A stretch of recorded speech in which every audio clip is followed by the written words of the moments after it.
자, 구운몽 제목부터 가서 우리 먼저 요렇게 끊어줘야 돼. 구, 운, 몽 하나하나 다 의미가 있어요. 그래서 여기 보다시피 문학교과서에 생각보다 많이 들어가 있어. 그래서 얘가 들어가면 또 선생님들이 꼭 시험 범위로 이제 넣는데, 자, 구에다가 뭐라고 쓸 거냐면, 자, 아홉 구자예요. 얘는 아홉이라는 뜻이고, 우리가 알고 있는 우는 구름 운자고요. 몽은 꿈몽자예요. 자, 그러면 이 단어들을 왜 썼냐라고 보면, 자, 아홉이라는 건 등장인물의 수를 이야기해.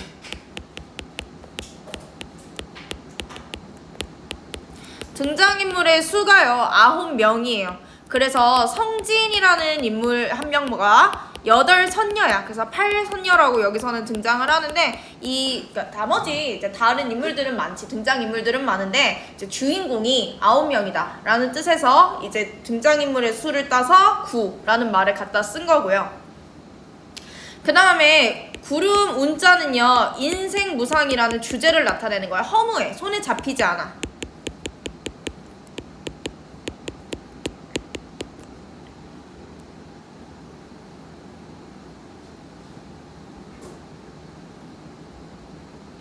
그 다음에 꿈은요, 환몽 구조를 얘기를 하는 거예요. 꿈이 등장하는 환몽 구조가 등장을 하는데, 환몽 구조는 이렇게 이루어져 있어요. 자, 현실에서 꿈에서 다시 현실로.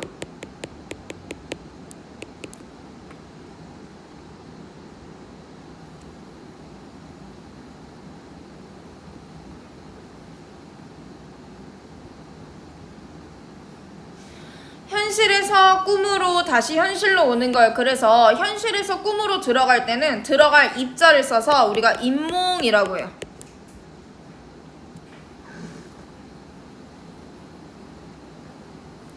그리고 꿈에서 나올 때는요, 깨우침을 주는 거라서 우리가 강몽이라고 해요. 인몽과 강몽이 있어요. 자, 그 다음에 이제 현실에서 꿈에서 현실인데, 자, 이때 현실은 구운몽으로만 지금 얘기를 할게요. 자, 현실이 천상계야. 원래 보통의 환몽 구조는 이제 현실이 지상계인데, 이제 구운몽은 현실이 천상계고 꿈이 지상계예요. 인간 세계.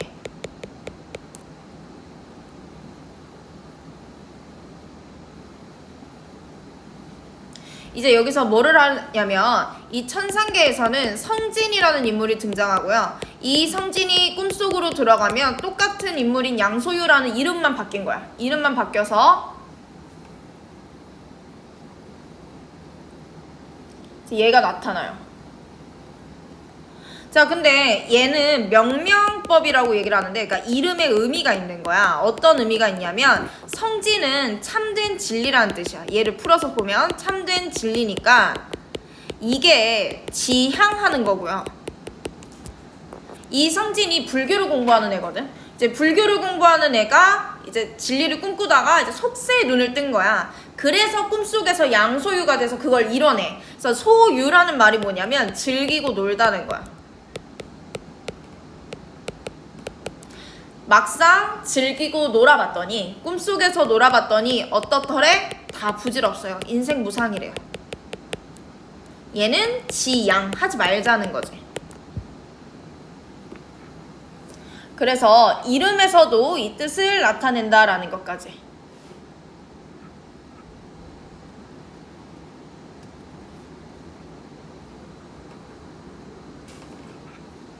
됐죠?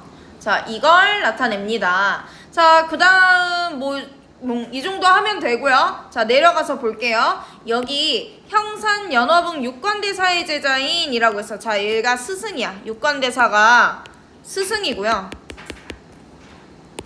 자, 성진 나왔네요. 성진은 뭐 하는 애야? 제자야. 뭘 공부하냐면 불교를 공부하는 거예요. 불교를 공부하는 애야. 그랬는데 8선녀 나왔지, 주인공. 자, 8선녀 동그라미 8선녀를 만나. 어떻게 해버렸어? 속세의 뜻을 뒀어. 이제 속세에 눈을 뜬 거야. 눈을 뜨면 안 되는 애가. 그래서 벌로 인간 세상으로 추방을 당했다라는 건 속세의 뜻을 뒀기 때문에 벌로 인간 세상으로 추방을 당한 거예요. 내용이 진짜 길어서 교과서에 실려도 분명 줄거리가 들어갈 건데 이제 전체적인 내용을 우리가 알아야 되니까 한 지학사 개정 전에 교과서 문학에서는 구운몽이 들어가 있었지, 작년까지는. 근데 그게 한 12, 14페이지가 들어가 있었거든. 그래서 이제 그것만 시험범위여도 애들이 막 머리가 터졌단 말이야. 그래서 만약에 뭐 개정 교과서에도 마찬가지로 들어가 있을 거예요. 자, 그래서 자, 발단이었지. 인간 세상으로 추방을 당했어. 이 인간 세상이 어디야? 꿈이지.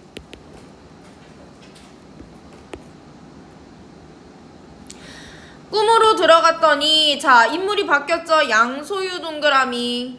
양소유가 누구라고? 성진이랑 동일 인물이라고. 성진은 양처사의 아들 양소유로 환생을 하고 어릴 때 아버지를 잃었으나 입신양명, 자, 이게 세속적인 거잖아. 이 세속적인 뜻을 이루기 위해서 노력을 했습니다.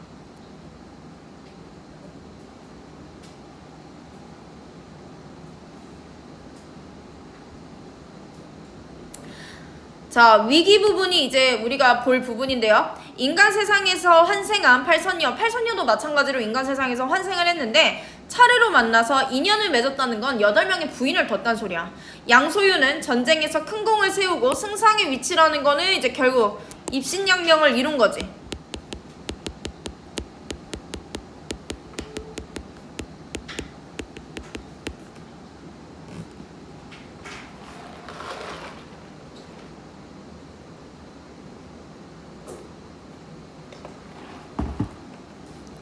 어느 생일날 양소유는 역대 임금들의 황폐한 무덤을 보고 인생의 무상함, 입신양명을 느꼈는데 뭘 느껴? 인생의 무상함을 느꼈대.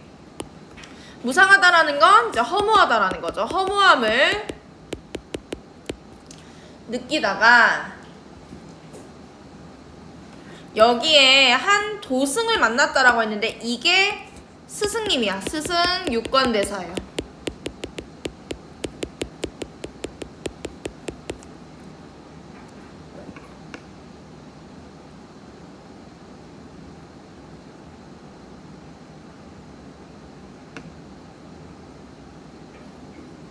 스승 육관대사를 만나 잠에서 깹니다. 꿈에서 깬, 자 얘들아, 잠에서 깼어요. 강몽이죠. 꿈에서 깬 성진은 성진이 꿈속에서 다 해보니 부질없다라는 걸 알았고 잘못을 뉘우치고 팔선녀와 함께 불도에 정진했어.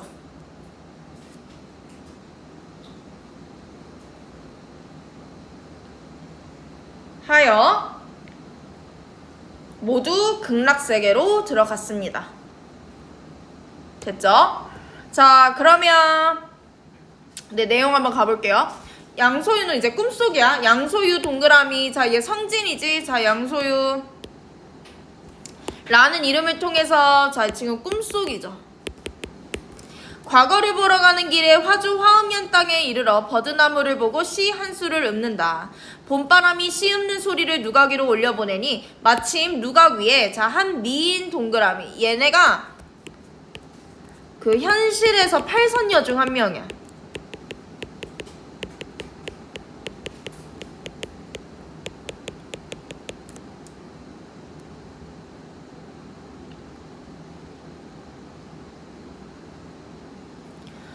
낮잠에 빠져 있다가 놀라 베개를 밀치고 일어나 앉았다. 창문을 활짝 열고 문턱에 기대어 소리난 곳을 찾아 눈을 돌리다가 소유와 눈이 딱 마주쳤다. 흐트러진 머리카락은 귀 밑으로 흘러내렸고 옥비녀는 기울어져 있어서 자, 괄호 흐트러진에서부터 옥비녀는 기울어져 있었어요. 흐린 눈으로 멍하게 앉아있는데 가녀린 몸에 힘이라고는 없어 보였다. 눈가는 아직 잠이 덜 깬 듯하고 뺨에는 연지가 반쯤 지워져 있었어.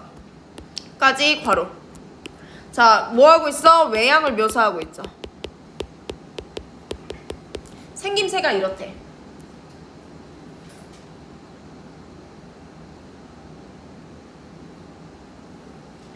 하늘이 낸 듯 어여쁜 자태는 말로 형용할 수도 그림으로 그릴 수도 없었다 밑줄.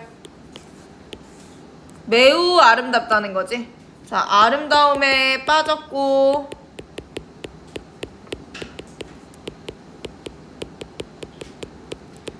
화살표 세속적.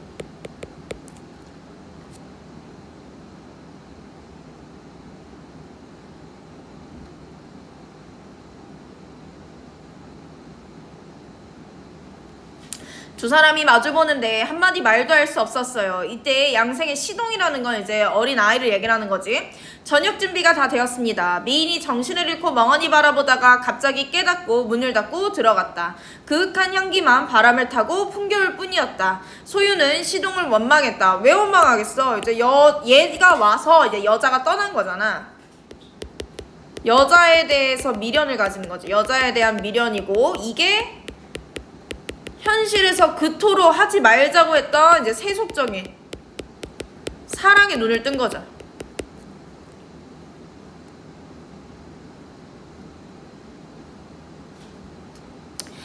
미인이 구슬바를 치고 안으로 들어간 것이, 자, 나왔다. 약수. 약수랑 편장은 내가 모의고사에서 그토록 설명을 했는데 이렇게 나온다니까. 약수 나오면 일단 무조건 약수나 편작이나 무조건 일단 1번은 중국고사 인용했다는 거야. 이제 이 단어가 있어서 동그라미 1, 2, 3, 4, 5번에 중국고사 인용이란 말이 들어가면 얘가 나오면 맞는 거예요. 약수가 뭐였어? 깃털도 가라앉는 강이라서 아무도 건널 수 없는 장애물을 상징한다라고 얘기를 했잖아. 그냥 장애물을 상징합니다.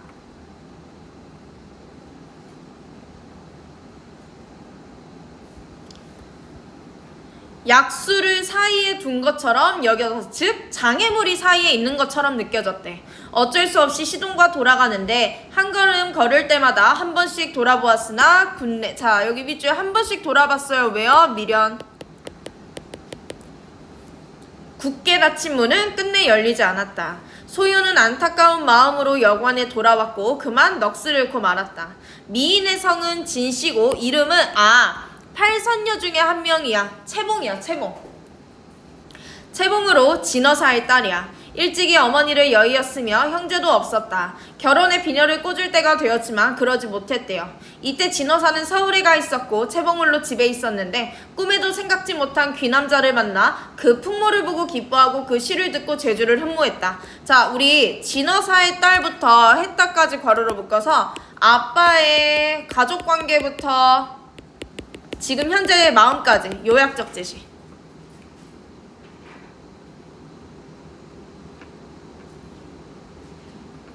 요약적 제시. 여자는 남편을 만나는 것이 가장 중요한 일이다. 밑줄만 그을게요. 먼저 여자의 평생 영역과 백년고락이 모두 남편, 그러니까 나의 여자로서의 삶은 누구 손에 달렸어? 남자의 손에 달렸대. 그렇기에 탕문구는 과부였지만 스스로 사마상여를 따르기로 정하고 실행했다. 밑줄. 자, 이게 고사 인용이죠. 얘도 중국 옛날 이야기. 다 어휘풀이 되어 있으니까 그거 읽어보면 되고. 그런데 나는 처녀니 내가 먼저 나서서 뜻을 밝히면 스스로 자기 결혼에 중매를 서려고 한다는 혐의를 얻을 것이다. 하지만 옛말에 신하도 임금을 선택할 수 있다 했으니 처녀도 남편을 선택할 수 있지 않으랴. 밑줄. 자, 이 당시 기존의 인식은 여자가 먼저 나서면 입에 오르내릴 수밖에 없는데, 그럼에도 불구하고 이 여자는 어때? 적극적이고 주체적이죠. 내가 남편을 고르는 거지 라고 얘기를 하는 거야. 언제 올 때까지 내가 가만히 있겠니? 만일 지금 그 사람 이름도 묻지 않고 어디 사는지도 알지 못하면 나중에 아버지에게 고해서 중매를 보내려고 해도 천지사방 어디에서 그를 찾을 수 있으리. 이에 한폭 종이를 펴 시한수를 쓰고 봉해서 유모에게 주며 말했다. 자, 우리 여기 아까 밑줄 그은 게 뭘 얘기를 하는 거냐면요, 여자는 남편에게 달렸어, 인생이. 자, 이거는 봉건적 가치관이고 전통적인 거. 그리고 뭐 이 당시에 남녀 유별, 뭐 남자는 하늘 여자는 땅, 유교적 가치관.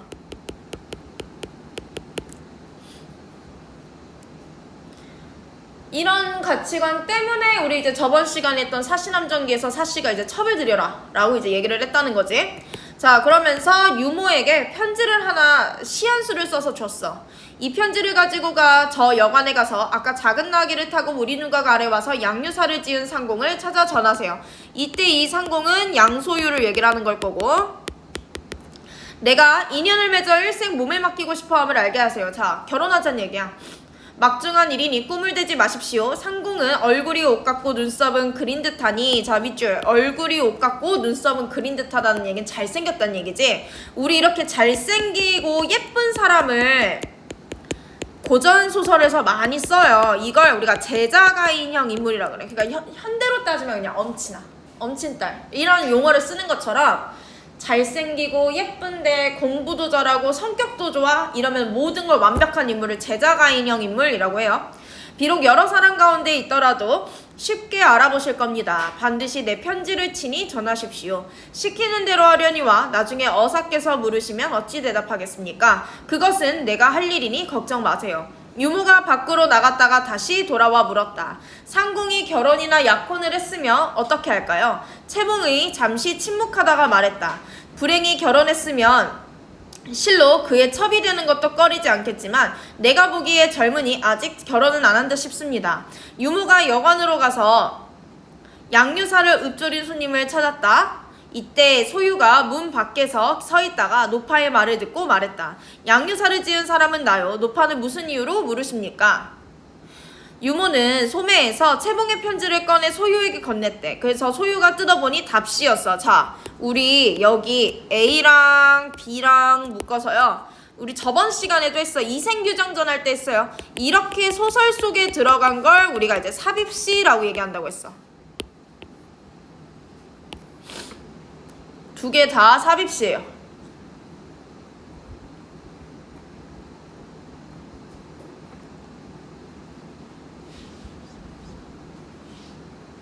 자, 이렇게 생긴 걸 삽입시라고 하는데, 자, 누각 앞에 버드나무 심은 뜻은 임의 말을 묶어두려 한 것인데 어찌하여 가지 꺾어 채찍 삼아. 그러니까 이게 뭐야? 임의 말을 묶어두려 한 것인데 라는 얘기는 정착하게 하려 한 거라는 거지.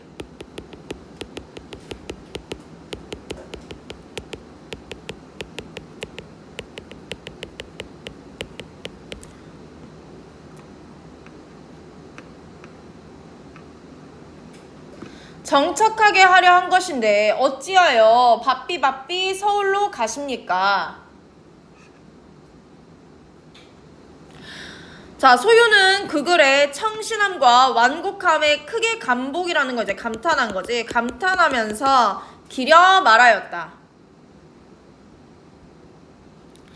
옛날 저명한 시인 왕유나 이백이 고쳐 지으려 해도 얘들아, 시인 왕유나 이백은 지금으로 따지면 한강 작가 수준이야. 그러니까 엄청나게 글을 잘 쓰는 사람과 비교해도 한 글자도 못 바꾸리라는 얘기는 완벽하다는 칭찬이지.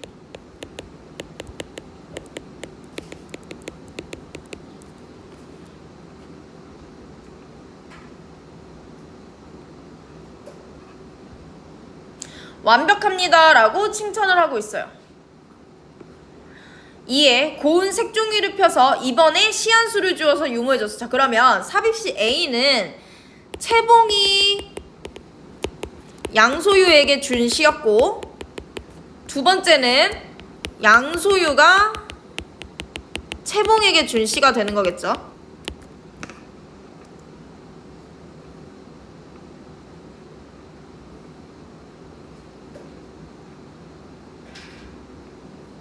자, 뭐라고 썼냐면요. 버드나무 1000만가지 가지마다 마음 먹고. 자, 아까 뭐라고 했냐면 버드나무를 심은 이유가 정착하게 하려 했는데 네가 떠났어 라고 얘기를 하니까 버드나무 가지마다에 내가 뭐를 매달아놨어? 내 마음을 묶어놨어. 자, 여기서의 마음은 이제 사랑을 얘기를 하는 걸 거고, 사랑을 묶어두었고, 월화노인은 얘들아 외우세요. 부부의 연을 맺어주는 신이야.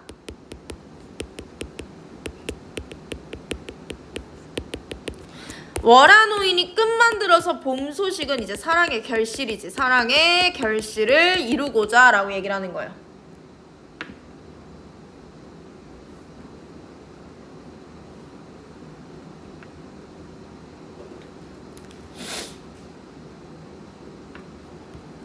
유모가 씨를 가슴속에 넣고 나가는데 소유가 불렀다. 그대가 씨는 진땅 사람이고 소생은 촛땅 사람이니 한번 헤어지면 천리 만리 거리에 산천이 가로막혀 소식조차 통하기가 어렵습니다. 하물며 오늘 일은 중매인도 없이 한 일이니 나중에 의지할 데도 없소. 오늘 밤 달빛을 따라가서 아씨의 용모를 보고자 하니 어떻겠습니까? 소저의 시에도 이런 뜻. 자, 이런 뜻이 뭐야? 사랑이지. 결혼. 나와 하나가 되고자 하는 것 같으니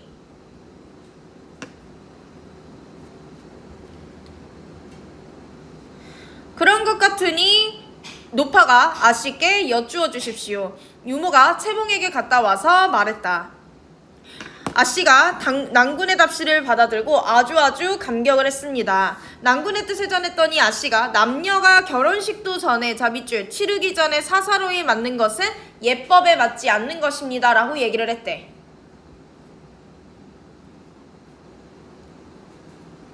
자, 이렇게 말을 했어. 이거는 아까 다 말했다시피 봉건적인 거죠.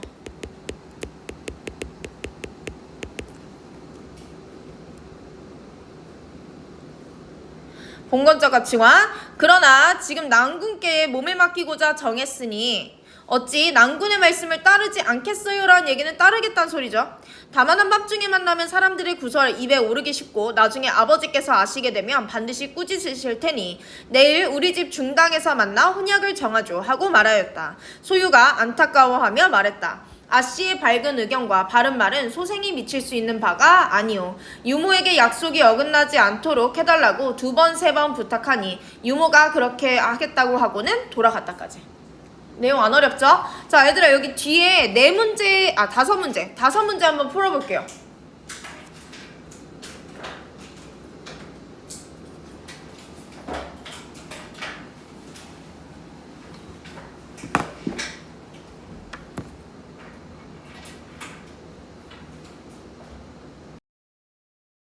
성진이 술 먹고 세속에 빠져 있으니까 벌을 주려고 이제 꿈으로 환생을 시킨 거고, 양소유 입신양명의 꿈까지 다 이뤘지만 인생 무상이다 라는 걸 깨달았대. 그래서 꿈에서 깨고 나서 육강대사의 가르침이었음을 알고 불교에 전념한다 라는 내용이죠. 자, 동그라미 3번. 소유가 시에서 월화노인은 아까 뭐였어? 부부의 연을 맺어주는 신이기 때문에 이제 사랑에 대한 거지. 현실 세계에서의 기억이 무의식적으로 발현은 나타나는 건데 현실이면 얘 불교 공부하고 있던 애가 무슨 여기에 기억이 발현 나타나겠어? 나타난 게 아니지. 그래서 적절하지 않은 건 동그라미 3번. 됐어요? 자, 넘어갑시다. 우리 한 작품 더 해야 돼요. 자, 여기 쭉 넘어가서 유충열전 132페이지.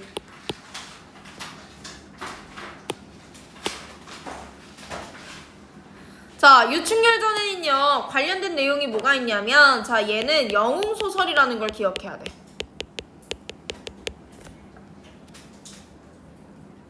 얘는 영웅소설이라는 걸 기억해야 돼. 그럼 영웅소설이, 그러니까 이거야.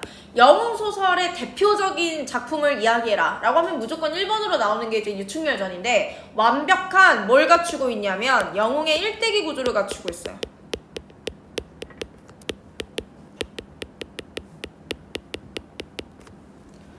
영웅의 일대기 구조를 갖추고 있어요. 자, 그래서 이 영웅의 일대기 구조가 얘들아 총 7개, 이거라도 기억해. 7개의 구조로 이루어져 있어. 그러니까 물론 1, 2, 3, 4, 5, 6, 7을 정확히 알면 너무너무 좋겠으나 지금 우리가 너네가 여력이 안 되잖아. 그러니까 7가지라는 거라도 기억해. 자, 첫 번째는요 고귀한 혈통이죠. 집안이 좀 좋은 집안이에요. 고귀한 혈통을 가지고 어떻게 알에서 태어나요? 기이한 탄생. 근데 애가 주몽신화 같은 건 뭐야? 어렸을 때부터 막 활을 잘 쏴. 비범한 능력을 갖추고 있어요. 이렇듯 비범한 능력을 가지고 있는 아이가 뭘 겪어? 시련을 겪을 건데 시련이 총 2번 나와요. 그래서 첫 번째 시련은 이건 유년기, 어렸을 때의 시련이고, 어렸었기 때문에 뭐 범위가 가정 내, 가문 안에서 일어나는 이제 시련일 경우가 커. 뭐 가족에 의해서 버려졌다거나 아니면 전쟁으로 인해서 가족과 헤어졌다거나 이런 식으로. 자, 하지만 얘는 다행히 누구 덕분에? 조력자 덕분에 극복을 해요. 조력자를 만나서 극복을 할 수 있게 되고요. 그 다음 6번째는 두 번째 시련을 겪어요. 시련 2. 두 번째 시련은요, 성년기에 성인이 돼서 이때는 이제 범위가 국가 정도로 넓어지는 거야.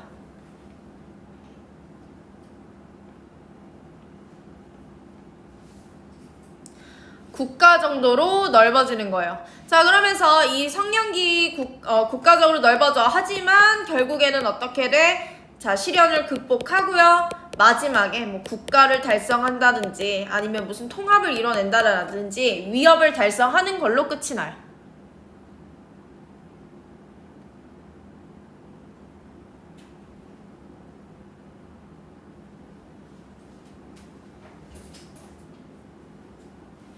됐죠? 자, 7개 꼭 외우세요. 자, 내려가서 봅시다. 그리고 하나만 더. 고전소설은 인물 이름이 나오면 너네가 너무 어렵단 말이야. 왜냐면 어쨌든 교과서 안에도 고전 산문이 들어갈 거 아니야. 그러면 그때 내가 이런 것 정도는 외우면 너네한테 편하다고 얘기를 했던 게, 자, 천자 동그라미야. 천자는 왕이야, 왕. 왕인데 누구냐면 우리 편 왕이야. 적군이면 뭐가 붙어? 간자라든지 호자라든지가 붙을 거라니까. 간자라든지 호자라든지가 붙을 건데도 불구하고 이제 그냥 우리 편 왕이에요. 옥새를 목에 걸고 항서. 자, 지금 뭐 하는 상황이야? 항복하는 상황이야. 나라가 위험에 빠졌어. 손에 든 채 진문 밖으로 나가 보니 뜻밖의 호통 소리가 나며 어떤 한 대장이, 얘들아, 대장이 적장이니까 적군이지. 자, 여기다 세모하세요. 자, 문걸 세모. 문걸은 나쁜 놈이거든. 근데 이 문걸이 뭐를 해? 문걸의 머리를 뱉다라는 얘기는 이겼다라는 얘기지. 그러면은 어떤 한 대장은 이제 우리 편인 거지. 그리고 미리 말하지만 얘가 누가 되는 거야? 얘가 유충렬이 되는 거죠. 적장 문걸의 머리를 베어들고 중군으로 들어가거늘 매우 놀라고 또 기뻐서 말하기를. 자, 그러면은 적장의 머리를 베어들고 라고 했으니까 이거는 이제 우리 편에 승리를 한 상황이지. 아까는 항복을 할 뻔했는데 어떤 한 대장으로 인해서 우리가 승리를 했어. 적장 벤 장수의 성명이 무엇이냐? 빨리 모시고 들어오라. 충렬이 말에서 내려 천자 앞에서 땅에 엎드리니 천자 급히 물어 말하기를 너는 누구길래 죽을 사람을 살리는가? 자, 지금 유충렬을 모르는 상황이야.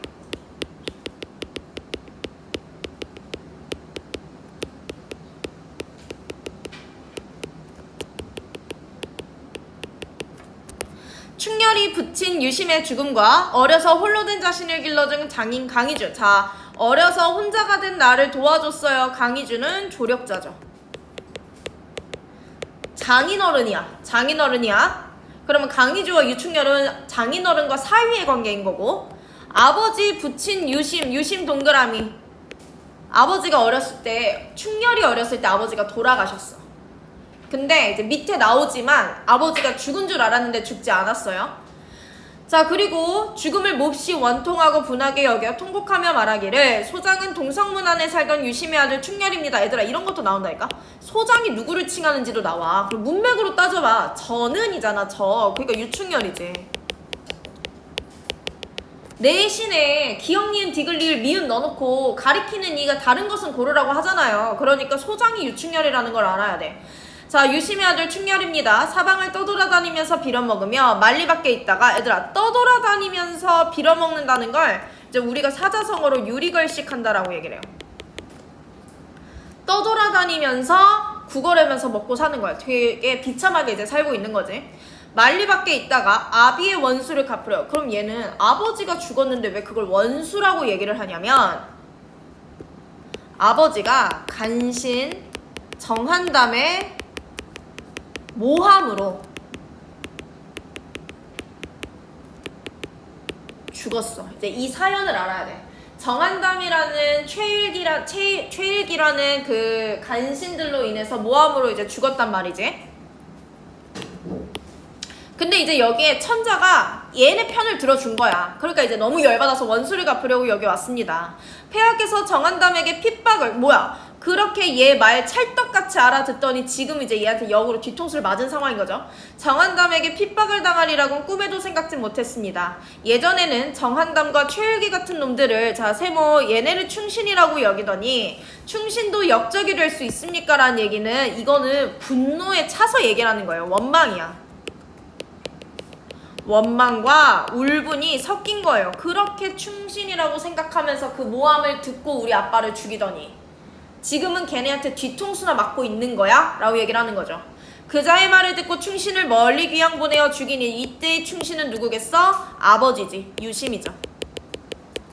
귀양 보내어 죽이고 이런 환난을 만나시니 천지가 아득하고 해와 달이 빛을 잃은 듯합니다. 하고 슬피 통곡하며 머리를 땅에 두드리니 산천초목이 슬퍼하며 진중의 군사들도 눈물을 흘리지 않는 이가 없더라. 천자도 이 말을 들으시고 후회가 막급하나 할 말 없어 우두커니 앉아있더라. 뭐 할 말이 없지. 한편 적진에 잡혀갔던 태자는 본진에서 문걸의 목을 베는 것을 보고 급히 도주해 와서 천자 곁에 앉아있다가 충렬의 말을 듣고 버선발로 내려와 충렬에 손을 붙들고 말했다. 생명의 은인이잖아. 경이 이게 웬 말인가. 자, 네가 이게 무슨 일이야. 유충렬 얘기하는 거죠. 옛날 주나라 상황도 관숙과 채숙의 말을 듣고 주공을 음심하다가 잘못을 깨닫고 스스로 꾸짖어 훌륭한 임금이 되었으니, 자, 괄호로 묶을게요. 옛날에서부터 되었으니, 옛날에 이런 일이 있었대. 고사인요. 충신이 죽는 것은 모두 다 하늘에 달린 일이라. 그런 말을 말고 온 힘으로 충성을 다하여 우리 왕을 도우면 태산 같은 그대 공로는 천하를, 자, 이 세상을 절반으로 나눠서 떼서 널 줄 거야. 하해 같은 은혜는, 자, 밑줄 죽은 뒤에라도 풀을 맺어 갚을게. 자, 결초보은. 선생님들 사자성어 좋아하지? 한자어 좋아하니까. 자, 결초보은까지. 충렬이 울음을 그치고 태자의 얼굴을 보니 천자의 기상이 뚜렷하고 한 시대의 성군이 될 듯하여, 자, 뭐야, 마음을 바꿨어. 어떻게? 태자의 얼굴을 봤더니 천자의 기상, 좋은 기상이 뚜렷하고 한 시대 좋은 임금이 될 듯하여서, 자, 밑줄 쭉 밑줄 긋고 땅에 벗어놓고 천자 앞에 사죄하며 말했대. 자, 이제 충렬의 마음이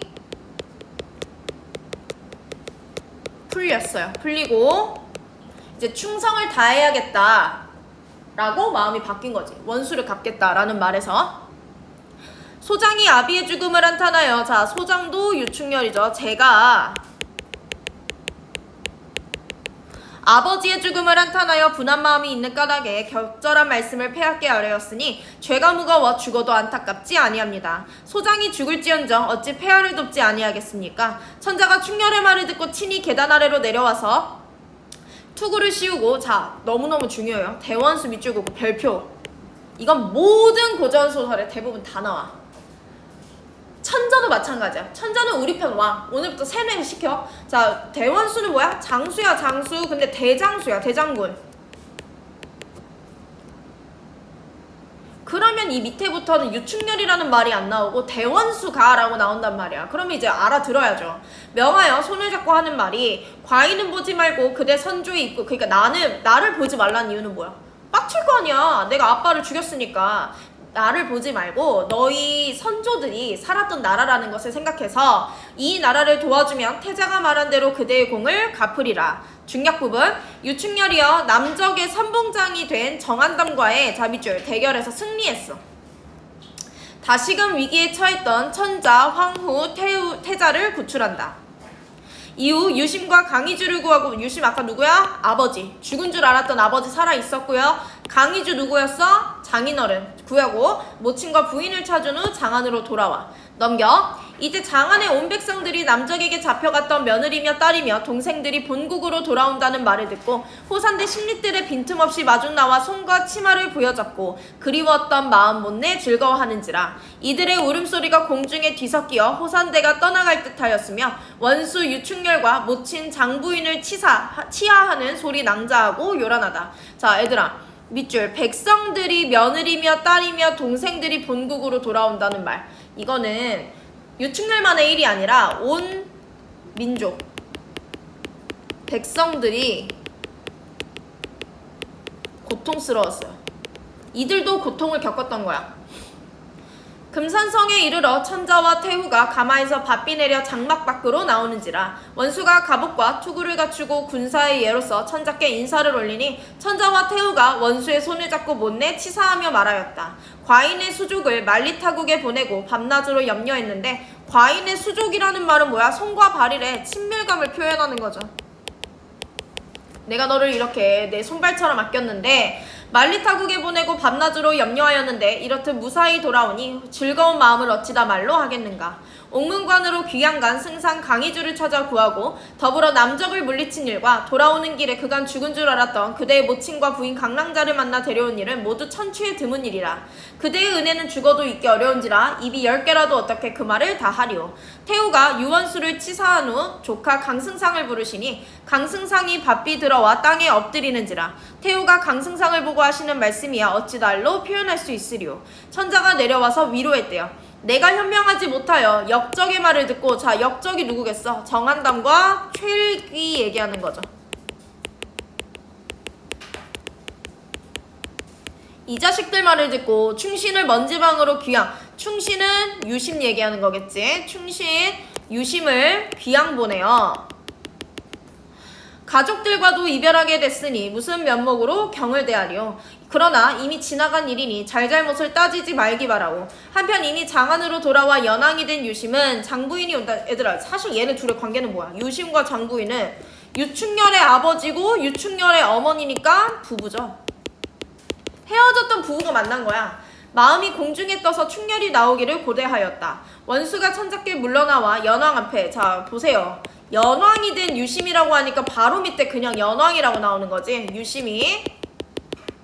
유심 앞에 엎드려 아뢰기를. 불효자 충렬이 남적을 소멸하고 오는 길에 회수해와 모친을 기리는 제사를 지내다가 천행인지 뜻밖에도 죽은 줄 알았던 어머니를 모셔왔습니다. 연왕이 반가움을 이기지 못하여 말하였다. 너의 모친 내 와이프 어디 있느냐. 이때 장부인이 이미 휘장 밖에 있다가 남편 유심의 말을 듣고 반가운 마음을 어찌하지 못하고 미친 듯이 취한 듯이 들어가니 연왕이 부인을 붙들고 말하였다. 멀고 먼 황천길에 죽은 사람도 살아오는 법이 있는가. 백골이 된 당신을 어떤 사람이 살려왔느냐. 네 집 자손이 모셔왔느냐. 충렬아, 네가 분명 살려왔느냐. 간신의 모함으로 유배를 가게 된 내가 북방 천리말리 호국 일당에 잡혀 죽은 줄 알았더니 10년 전에 헤어진 부인을 다시 만나고 7살의 부모와 이별하여 가진 고난을 겪은 충렬을 이렇듯이 만나 영화를 볼 줄이야 꿈속에서나 생각할 수 있었겠는가. 감격스러워하는 거죠. 됐죠?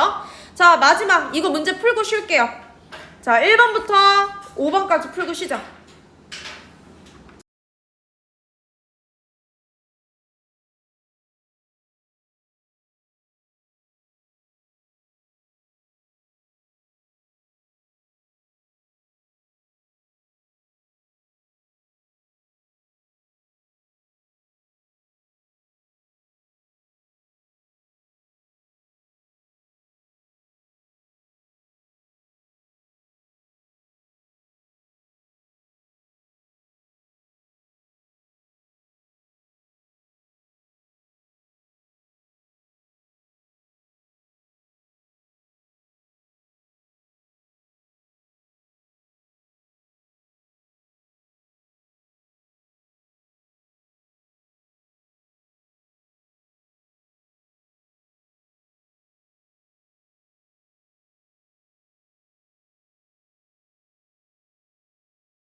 볼게요. 자, 단어의 의미부터. 자, 단어의 의미. 단어는 말소리와 의미로 이루어져 있는데 단어의 의미는 접근 방식에 따라 여러 의미. 근데 얘는 별로 안 중요해요. 그냥 넘어갈게요. 자, 그럼 여기를 봅시다. 의미의 종류에 대해서 한번 보자. 우리 맨날 실질 형태소, 형식 형태소 얘기하면서 사전적, 어휘적 의미를 맨날 얘기를 했는데 그게 이제 여기 나와 있어. 사전적 의미, 어휘, 함축적 의미, 정서적 의미, 주제적 의미, 반사적 의미까지. 자, 먼저 사전적 의미는 단어가 가지고 있는 가장 기본적이고 객관적. 사전에 한번 등재된 것도 변화가 없잖아요. 그래서 여기 사전에 등재된 거라고 나와 있지. 그래서 가장 기본적이고 객관적인 의미를 나타내는 거고요. 함축적 의미는 사전적 의미에 덧붙는 거. 그러니까 아예 반대되는 개념이 아니라 이게 아니라 여기에 플러스, 여기에 덧붙어서 연상이나 관습, 떠오르는 것이나 관련된 것들을 가지고 형성되는 의미입니다. 그 다음 사회적 의미는요. 사회적 의미는 언어를 사용하는 사람의 무엇 사회적 환경은 환경인데 이 사회적 환경이 너무 광범위하니까 출신지나 사회적 지위나 교양 등. 지위라는 건 이제 사회적 위치를 얘기를 하는 거죠. 이런 것 등이 포함이 돼요.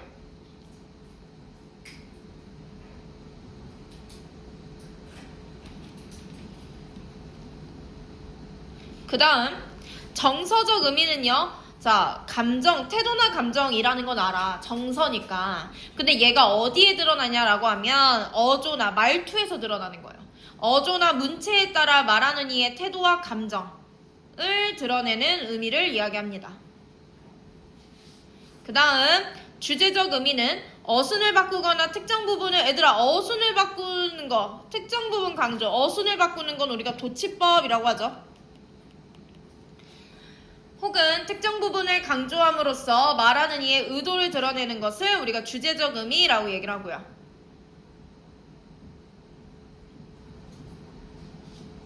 그 다음 반사적 의미는 원래 뜻과 관계없이 나타나는 특정한 의미를 이야기합니다. 자, 밑줄 원래 뜻과 관계없이. 자, 얘는요 옆에 예시에다가 별표해 볼게요.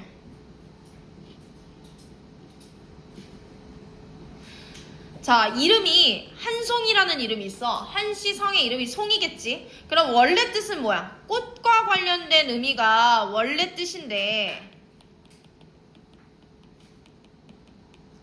이것과 관련된 의미가 없어요.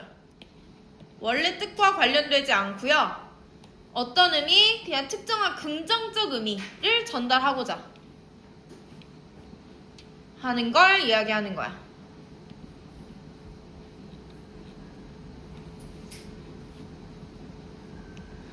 자, 그 다음 다이어부터 한번 볼게요. 자, 다이어 하나의 단어라는 말이 너무너무 중요해요. 자, 하나의 단어 얘는 한 단어 안에 많을 다자 뜻 의야 의미가 많다. 한 단어라고 계속 강조하고 있죠. 한 단어가 둘 이상의 의미를 가지고 있을 때 그 단어를 다의어라고 얘기를 합니다. 다이어는 의미가 그럼 여러 개의 의미 중에서 좀 더 중심이 있는 애가 있을 거고 파생된 주변이 있겠지. 자, 중심적 의미와 주변적 의미로 나뉘는데 중심은 가장 1번이에요. 기본적이야. 얘가 기본적이고 핵심적이니까 위치가 보통 어디에 들어가냐면 이렇게 동그라미 1번에 들어가. 중심적 의미는 여러 개의 의미 중에 가장 기본이고 핵심이기 때문에 1번으로 들어가요. 기본적이고 핵심적인 의미를 얘기합니다. 주변적 의미는요. 마찬가지예요. 아까 함축적 의미처럼 중심적 의미에서 확장된 거야. 혹은 파생된 의미를 이야기합니다.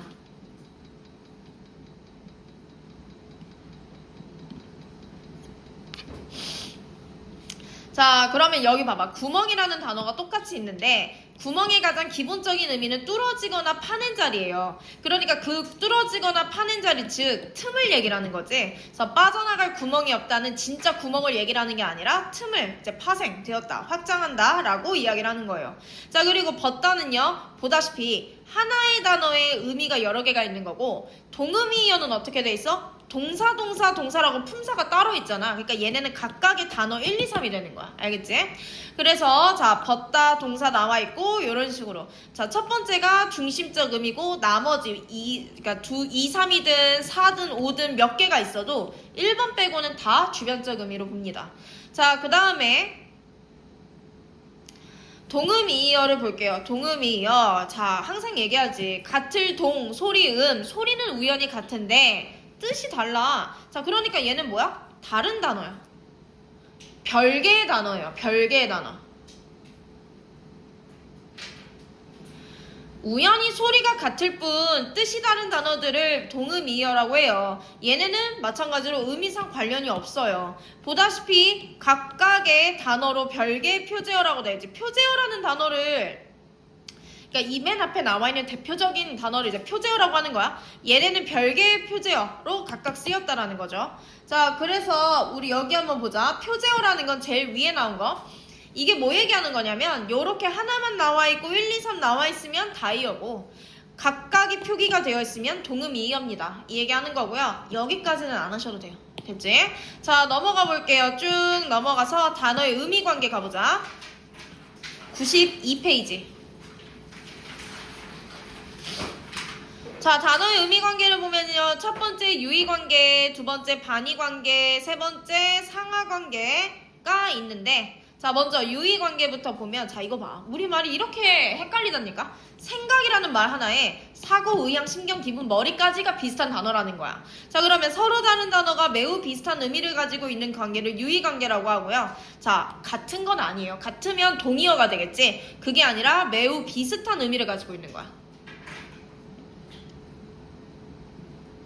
이러한 관계에 있는 단어들을 우리는 유의어라고 이야기합니다. 그러면요, 이 유의관계의 특징이 뭐냐면 완전히 동일하지 않아. 같지 않다라고 했지? 그래서 문제는 뭐야? 어느 경우에나 확 바꿔 쓸 수는 없어요. 그러니까 여기 보면 생각과 사고가 비슷하다라고 얘기를 해서 첫사랑을 생각하다라는 말 대신에 사고한다라는 말을 쓰면 비슷한 단어지만 완전히 똑같진 않기 때문에 얘는 적절하지 않은 게 된다라는 거지. 그래서 언제나 바꿀 수는 없습니다. 자, 그 다음에 반의 관계를 보면요. 참, 거짓, 길다, 짧다, 앞뒤 이런 애들을 반의 관계라고 하는데 자, 얘가 시험에 제일 많이 나와요.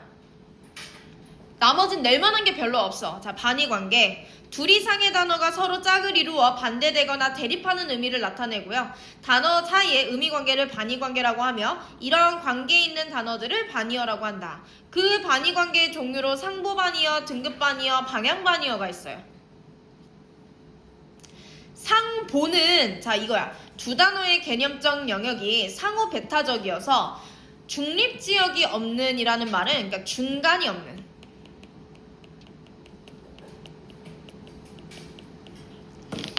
중간이 없는 단어를 이야기합니다.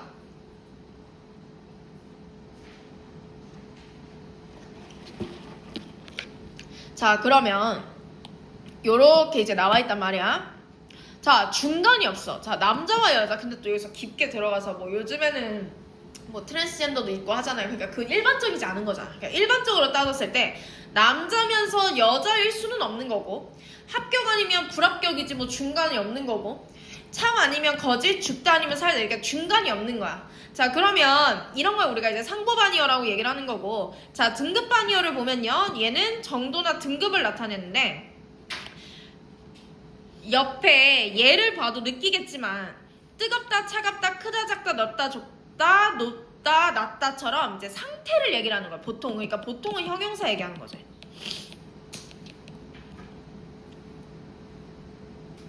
그래서 정도? 등급? 이게 헷갈리면 그냥 형용사, 성질 상태 생각하면 되고요. 방향은요, 이제 방향이야, 말 그대로. 이 방향은 뭐 수평적이든 수직적이든 그 방향을 얘기를 하는 거겠죠. 옆에 보다시피 오든지 가든지 위든지 아래든지 근데 특이하게 이런 건 알고 있어야 돼. 사다 팔다와 주다 받다도 방향반이어야. 그러니까 너한테 간다는 거지. 너한테 가든지 나한테 오든지 이 개념으로 봐서 사다 팔다 주다 받다 마찬가지로 이제 우리가 방향 반의어로 보는 거예요. 자, 그러면 자, 이게 제일 중요해요. 제일. 자, 반의 관계의 특징. 자, 첫 번째 별표. 자, 무조건이에요. 무조건. 자, 여기 밑줄 하나의 의미자질만 다르고 나머지는 공통돼야 돼. 이거는 문장 자체를 그냥 외워버려. 너무 중요해요.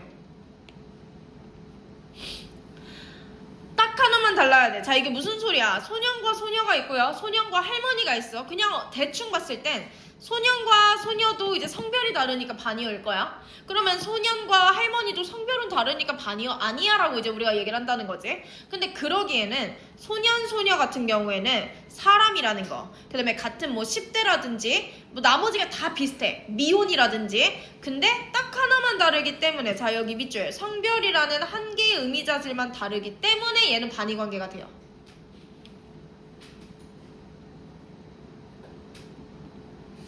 그런데 소년과 할머니는 뭐야? 성별과 세대 혹은 뭐 미혼, 기혼이라고 하는 두 개 이상의 의미자질이 달라요.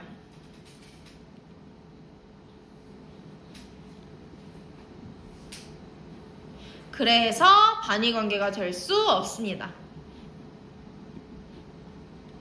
자, 그 다음 한 단어에 여러 개의 단어가 대립하기도 해요. 자, 밑줄 여러 개의 단어들이 대립하기도 해. 왜? 다이어라서. 다이어일 경우.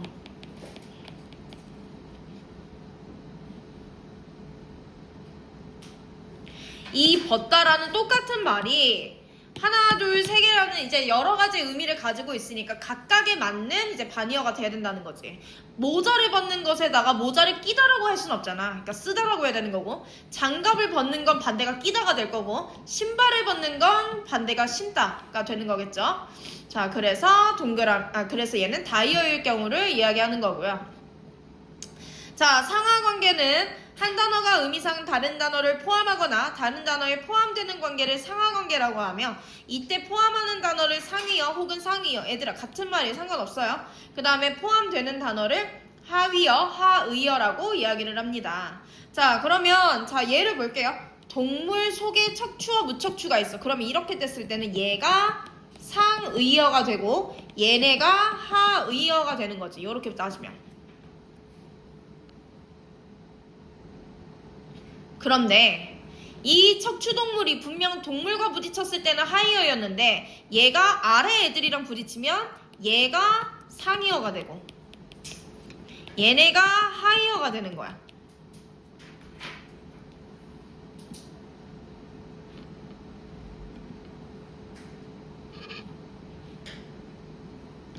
그래서 얘는 뭘 말해주고 싶은 거야? 자, 여기 볼게요.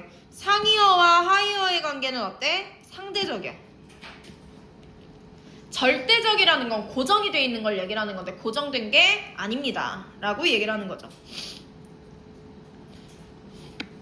한 단어가 그래서 상대적이라는 거, 그 다음 상위어일수록 당연히 위에 그러니까 전체를 포함한 더 넓은 개념이니까 상위어 네모일수록 어떤 개념? 일반적이고 포괄적이고요.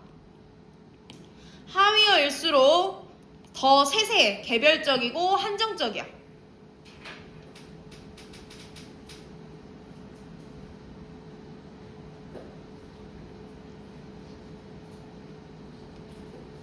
자, 우리 옆으로 가서요. 의미 자질 예를 한번 보면 이제 얘는 교과서에 그냥 무턱대고 이렇게 나와 있을 거야. 이제 이때 이거를 어떻게 이해를 해야 되냐인데, 자, 그냥 가지고 있으면 그 성질이 있으면 플러스로 표시하는 거고요. 그 성질이 없으면 마이너스로 표시한다는 거예요. 뭐 어려울 건 없어요.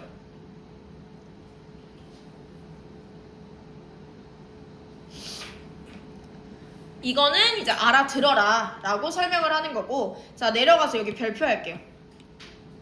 그니까 문법이 시험 범위에 포함이 되면 시험 문제를 풀 때 얘들아 좀 자세히 봐야 돼. 거기에 해당하는 보기로 이제 우리가 판단을 해야 되는데, 이제 소년과 소녀에 꽂혀버리면 처녀와 총각은 반이어라는 걸 쉽게 알거든. 근데 애들이 처녀와 아주머니를 묶으면 반이어가 아니라고 착각을 하는데, 얘도 따져봐. 얘는 정답은 둘 다 반이어가 된다는 거야. 왜? 의미 자질을 따졌을 때 처녀는 총각과 이제 딱 하나, 성별만 다르니까, 하나만 다르니까 반의 관계가 된다는 거지.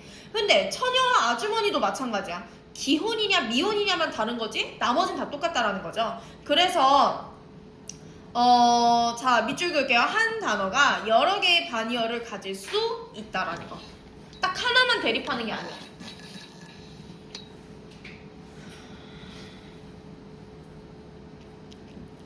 됐으면 우리 앞으로 가서요. 여기 89페이지랑 얘들아 93페이지를 풀어볼게요.